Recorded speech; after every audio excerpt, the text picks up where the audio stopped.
রাত্রে এনাকে নিয়ে বেরোনো হবে লোককে ভয় দেখানোর জন্য।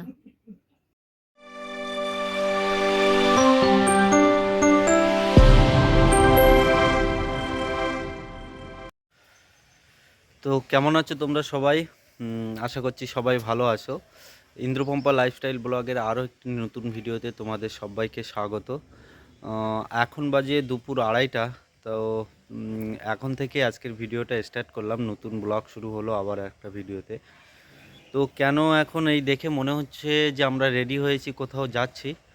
তো এটা দুঃখের সংবাদ বলতেই পারো। দিদি যেহেতু এখান থেকে 1.5 মাস আগে দিদি অপারেশন হয়েছিল, তোমরা সবাই দেখেছো বা জানো। তো এখন দিদির অবস্থা খুব খারাপ।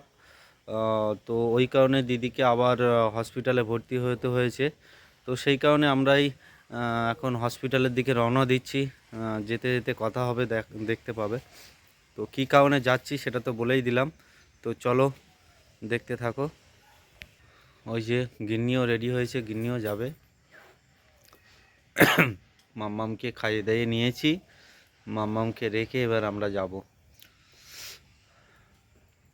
দিদিকে না, দিদিকে চিত্তরঞ্জনে রেফার করেছিল, এই চিত্তরঞ্জন বলছি, শিশুমঙ্গল হসপিটাল, কিন্তু সেখান থেকে আবার রিটার্ন করেছে। ওখান থেকে এখন পিয়ারলেস হসপিটালে গেছে। তো জামাইবাবু, ভাই সবাই ওরা ওখানেই আছে। আমরা এবার যাচ্ছি এখন। তো চলো কথা হবে পরে।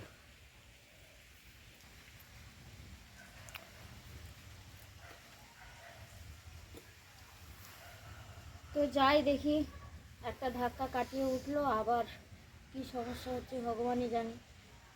এখন ডাক্তারবাবু বলছে, আশঙ্কা করছে যে আবার অপারেশন করতে হবে। দেখি এখন কী হয়। তো চলো বেরোনো যাক, দেখি সেখানে কি অবস্থা। জামাইবাবু খুব নার্ভাস হয়ে যাচ্ছে একা একা। তো তো চলো যাওয়া যাক, আর রাস্তায় কী কী শেয়ার করতে পারি আর ওখানে যাই, আগে দেখি তাকে। জয় বজরঙ্গলী।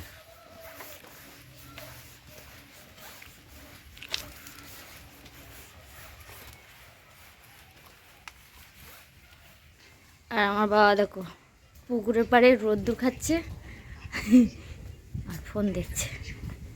এবার মাম্মামকে দেখার পালা বাবার। মাম্মাম বাবার কাছে থাকবে। আমরা দেখি কখন আসবো তো ঠিক নেই, বুঝতে পারছি না। আগে সেখানে যাই, পরিস্থিতি কি অবস্থা আগে দেখি। তো চলো বেরিয়ে পড়া যাক। আর কোথাও যেতে গেলে তো আগে ট্যাঙ্কি ফুল করতে হবে।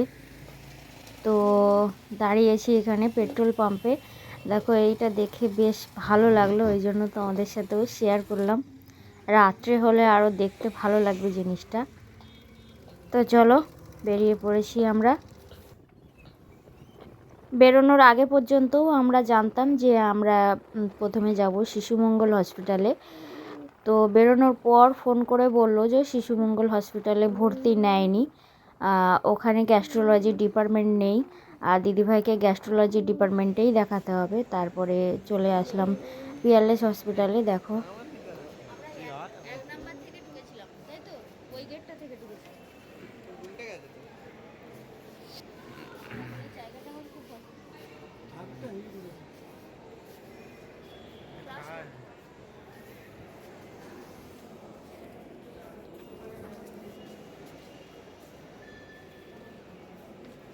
এই হসপিটালে আমরা 3বার না 4বার মনে হয় এসেছিলাম। 3বার তো এসেছিলাম, স্পষ্ট মনে আছে, মাম্মামকে নিয়ে। চেনাই আছে জায়গাটা। তো এদিকে দেখো দিদিভাইকে ডাক্তার দেখানো হয়ে গেছে, একটা গাড়ি বুক করে দেওয়া হয়েছে। ওরা মানে চলে যাচ্ছে গাড়িতে, আর আমরা দুজন আমাদের গাড়িতে যাব। তো কালকে রিপোর্ট হবে সব, তারপরে রিপোর্ট দেখে পরিস্থিতি বুঝে তারপরে ওনারা সিদ্ধান্ত নেবেন কি করবেন। তো যাই হোক, দিদিভাইয়ের অবস্থা কিন্তু খুবই খারাপ, যন্ত্রণায় কাতরাচ্ছে। তো দেখাই যাচ্ছে না আর কি। তো আর শেয়ার করলাম না দিদিভাইকে, খুবই খারাপ অবস্থা। তো যাই হোক, এবার আমরা বেরিয়ে পড়বো। কপালে কি আছে আর এটা হলো গড়িয়া, মানে রেল লাইনের পাশ থেকে যাওয়ার পথে দেখো ট্রেনটা যাচ্ছিলো, তাই একটু শেয়ার করছিলাম। রানিং গাড়িতে ছিলাম তো অত ভালোভাবে শেয়ার করতে পারছিলাম না। দেখতে বেশ ভালোই লাগছিলো। আমরা নিচ থেকে আসছি আর উপর থেকে ট্রেনটা যাচ্ছে। তো যাই হোক, চলো।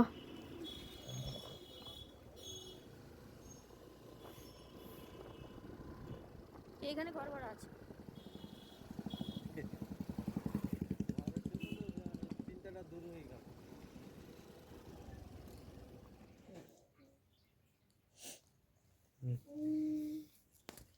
এটা হলো মাম্মামের মাংস দিয়ে খিচুড়ি, যেটা খায় আর কি। এখন বাজে রাত 10টা বাজতে 10 মিনিট বাকি। আমরা হসপিটাল থেকে এসেছি, সন্ধে হয়ে গেছিলো, তারপর তো ডাইরেক্ট দোকানে চলে গেলাম। আর এখন মাম্মামকে খাওয়াবো। আর ননদকে আজকে হসপিটালে ভর্তি নেয়নি, পিয়ারলেস হসপিটালে। ওরা আবার কালকে যাবে, গিয়ে রিপোর্ট করবে। তারপরে ওদেরকে আনা হয়েছে, কিন্তু সমস্যা একটা হয়েছে, দিদিভাইয়ের তো পেটে এখনও নল দেওয়া, তো অসুস্থ, দেখাতে পাচ্ছি না। দিদিভাইয়ের অবস্থা খুব খারাপ একদম। তো আমাদের ঘরে তো জায়গাই নেই, থাকার জায়গাই নেই, একটা ঘর। ওই জন্য পাশে একটা ঘরের ব্যবস্থা করেছি, পাশের বাড়িতে তারা ঘরটার ভাড়া দেয়। তো ওখানে আমাদের সব জিনিসপত্র থাকার জিনিসপত্র সব রেখে দিয়ে এসেছি আবার। আর এখন আমরা আসলাম, দেখো এখন তো শীতকাল, আর আজকে খুব ঠান্ডা পড়েছে, আবার একটা ব্ল্যাঙ্কেট কিনতে হলো। আর আমাদের ঘরে 2টো ব্ল্যাঙ্কেট ছিল, একটা ওদেরকে দিয়ে দিয়েছি, আর একটা মাম্মামের। তো আবার একটা এনেছি, তো এই নতুনটা মাম্মাম নেবে, আর মাম্মাম আর আমি একটাতে থাকি, ইন্দ্র একটাতে থাকি। তো যাই হোক, আবার একটা নিয়েছি, দেখো ব্ল্যাঙ্কেটটা একটু দেখিয়ে দাও। আর মামামকে সেই দুপুরবেলা খাইয়ে গেছি, এখন খিদে পেয়ে গেছে। আর মাই সব রান্না করছে, সবার রান্না বান্না করছে। মাদের ঘরে ভাত হয়ে গেছে। তার আগে মাম্মামকে একটু দেখাই তো কি হয়েছে বল। করছে, কই দেখা দাও, দেখা দাও মামাম। মাম্মাম দেখা দাও, কি হয়েছে? এইদিকে ঘোরো, এইদিকে মাম্মাম। সেই দুপুরবেলা বেরিয়েছি, বলতেই দেবে। এখনো চলছে। এখন রাত বাজে 10টা কি 10:30 বেলা। দোকান বন্ধ করে তারপরে আবার চলে গেছিলাম সোনারপুরে একটা ব্ল্যাঙ্কেট কিনতে, কারণ আমাদের ঘরে দুটো ব্ল্যাঙ্কেট আমাদের লাগে। কারণ ইন্দ্র সারাদিন কাজবাজ করে আসে, তো আর ও একটু নিশ্চিন্তে ঘুমায়। আর মামাম সারা রাত ঘুমায় না, শুধু ছটপট করে, ওকে চেপে ধরে নিয়ে শুতে হয়। ওই জন্য মামাম আর আমি মানে একটাতে থাকি, ইন্দ্র আর একটাতে থাকে। তো মামামকে সারা রাত মানে বারবার উঠে দেখতে হয়, অনেক ঝামেলা আছে। তো যাই হোক, সেটা ইন্দ্র আর রাত্রে ওকে অত চাপ দিই না। সারাদিন অনেক কাজবাজ করে। তো আমাদের 2টো ব্ল্যাঙ্কেটের মধ্যে একটা দেওয়া হয়েছে দিদিদেরকে, ওই জন্যই আর একটা নিতে হলো। কালোই ঠিক আছে, কালোই নিলাম। কালো ঠিক নয় কিন্তু এটা খুব সুন্দর সফট জিনিসটা, ডাবল পাটের আছে। কেমন হয়েছে আমাদের ঘরের অবস্থা দেখো, এমনিতেই খারাপ, মানে চারিদিকে জিনিসপত্র ভর্তি। আর তার উপরে তো এখন শীতকাল, আরোই জিনিসপত্র বেরিয়েছে, ওই জন্য আরোই সমস্যা। ওই জন্য বাধ্য হয়েই একটা ঘর ঠিক করলাম, মানে ঘর ভাড়া। ওখানেই দিদি, জামাইবাবু আর শাশুড়ি মা থাকবে। গরমের সময় হলে একটা ফ্যান হলেই যথেষ্ট, যে যেখানে পারে থেকে যায় আর কি। তো দিদি জামাইবাবুরা এসেছিলো পুজোর সময়, আমাদের কোনো অসুবিধা হয়নি, আমরা সবাই এক ঘরে ছিলাম। বলে না, যদি হয় সুজন তেঁতুল পাতায় নজন, তখন তো আমরা একসাথেই ছিলাম। কিন্তু এখন দিদিভাইয়ের পরিস্থিতি অন্যরকম। আর মামাম তো তোমরা জানো সব সময় খাটে শোয়া, মানে ওকে সরিয়ে আর কোথায় রাখবো বলো। আর দিদিভাই দেখো, ঝপঝপ দেখি দাও, মুখটা দেখাও। এটা কি বলো, মুখে কথা বলো। শিম, আলু, বাঁধাকপি, কুমড়ো, মাছের মাথা দিয়ে চচ্চড়ি। আর পাওনি কিছু ওদের দেওয়ার জন্য? আর এখানে আছে বেগুন আর কাতলা মাছ। ও নাও, চলো, এটাই আমাদের আজকে রাতের খাবার।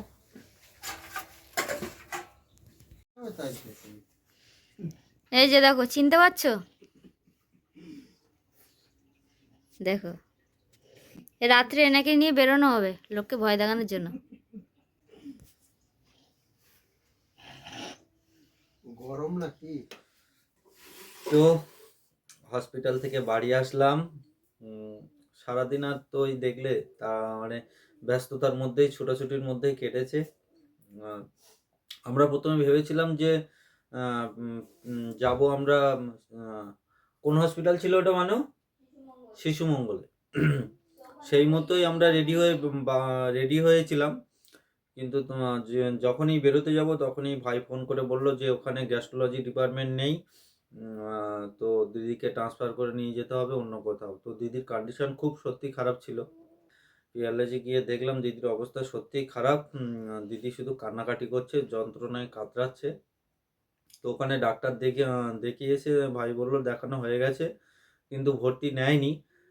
অনেকগুলো রিপোর্ট দিয়েছে, রিপোর্টটা করে রিপোর্ট আসলে তারপরে ডাক্তাররা ভর্তি নেবে। তো দিদিকে নিয়ে আসলাম বাড়িতে রিজার্ভ গাড়ি করে। মা, জামাইবাবু, দিদি একসাথে রিজার্ভ গাড়িতে সোনারপুর নিয়ে এসে, ওখান থেকে তোমরা সবাই জানো আমার একটাই ঘর, একটা ঘরেই থাকি। আর দিদি, মাম্মাম যেহেতু এরকম অবস্থা, খাট থেকে তো মাম্মামকে নামানো যাবে না, আর তারপরে প্রচুর ঠান্ডা পড়েছে। তো পাশেই একটা ঘর পেয়েছি, ওই ঘরে দিদি, জামাইবাবু, মা বন্দোবস্ত করে দিয়েছে। ওই ঘরটাতে দিদি জামাইবাবুরা আছে, রান্নাবান্না সব এখানেই হবে। আর মা আছে যেহেতু, একটু হলেও হেল্প হবে। তো এইভাবেই কাটলো সারাটা দিন। খুব খারাপ লাগছে। দিদিকে কি অবস্থায় দেখেছিলাম, মানে কি অবস্থায় দেখেছিলাম বলতে, অপারেশন হয়ে গেছে যে মানুষটা ভালো হয়ে যাওয়ার কথা, 1 মাসের ওপরে হয়ে গেছে, সেই মানুষের আর কন্ডিশন আরও খারাপ। তো আজকে আর বেশি বলবো না, সারাদিন খুব দৌড়ঝাঁপ গেছে। তো মানুষগুলো ওইভাবে ওই ঘরে চলে গেছে। এখন ওখান আবার একবার দেখা করতে যাব রাতের দিকে, কি অবস্থা আছে। অনেকগুলো ওষুধও দিয়েছে ডাক্তার। তো চলো, আজকের ভিডিওটা এই পর্যন্তই রাখছি। তোমরা সবাই ভালো থেকো, সুস্থ থেকো। আর সবার কাছে একটাই রিকোয়েস্ট করবো, প্লিজ সবাই ভিডিওগুলো দেখো, পাশে থেকো, এটাই। চলো, টাটা। আবার দেখা হবে পরের আর একটা নতুন ভিডিওতে।